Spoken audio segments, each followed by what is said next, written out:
മനസ്സിലുള്ള ആഗ്രഹം അത് എന്തു തന്നെയാണെങ്കിലും അത് സാധിക്കാൻ ഒരു പിടി കല്ലുപ്പ് മാത്രം മതി. ആഗ്രഹം അത് എന്തുമായിക്കൊള്ളട്ടെ.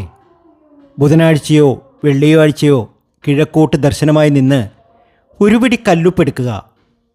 എടുത്തതിന് ശേഷം അതൊരു പച്ച തുണിയിൽ പൊതിയുക. ആഗ്രഹം അത് എന്തു തന്നെയാണെങ്കിലും ഒരു വെള്ള പേപ്പറിൽ ചുവന്ന മഷി കൊണ്ട് എഴുതി ഉപ്പിൽ സമർപ്പിക്കുക.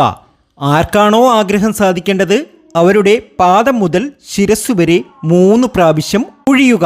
ആഗ്രഹം അത് എന്തു തന്നെയാണെങ്കിലും കുറിച്ചതിന് ശേഷം ഈ പച്ച തുണിയിൽ പൊതിഞ്ഞ ഉപ്പ് ഒരു മാവിൻ്റെ ചുവട്ടിൽ ഇട്ടേക്കുക. ആഗ്രഹം 3 ദിവസത്തിനകം നിങ്ങൾക്ക് നടന്നു കിട്ടും. നിങ്ങൾ പ്രതീക്ഷിച്ച ഒരു റിസൾട്ട് നിങ്ങൾക്ക് ലഭ്യമാകും. ഇത് ബുധനാഴ്ചയോ വെള്ളിയാഴ്ചയോ ചെയ്യാവുന്നതാണ്. തികഞ്ഞ ശുദ്ധിയോടുകൂടി ചെയ്യുക.